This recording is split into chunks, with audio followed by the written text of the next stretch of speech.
ఇసుక అక్రమ రవాణాను నిలుపుదల చేయాలని ప్రజావాణిలో జాయింట్ కలెక్టర్కు ఫిర్యాదు చేసిన ఆర్డీఐ యాక్టివిటీస్ ఫోరం జిల్లా అధ్యక్షులు మంగరాయి వెంకటేష్. ఇక వివరాల్లోకి వెళ్తే మహబూబ్ నగర్ జిల్లా అడ్డాకుల మండలం కమ్మనూరు శివారు పెద్దవాగు నుండి నేషనల్ హైవే పేరిట అనుమతులు తీసుకుని రోజుకు వందల టిప్పర్ల ఇసుకను ఇతర ప్రాంతాలకు తరలివస్తున్నారు.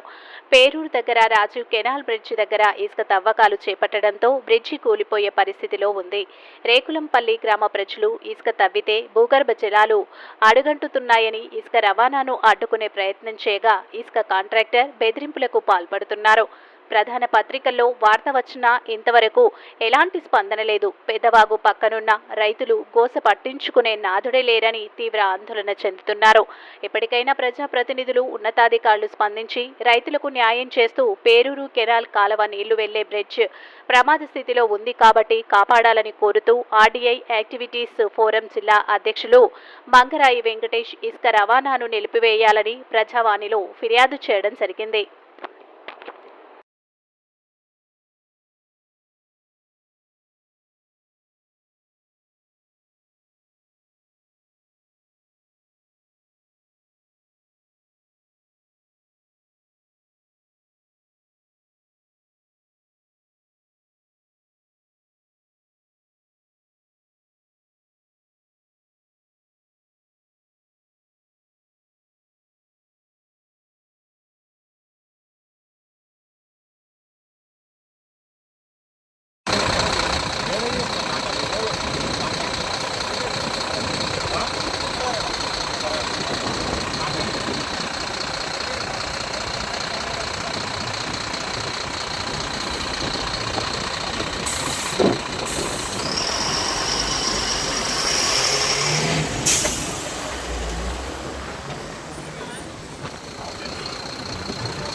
లోడ్ చేసుకుని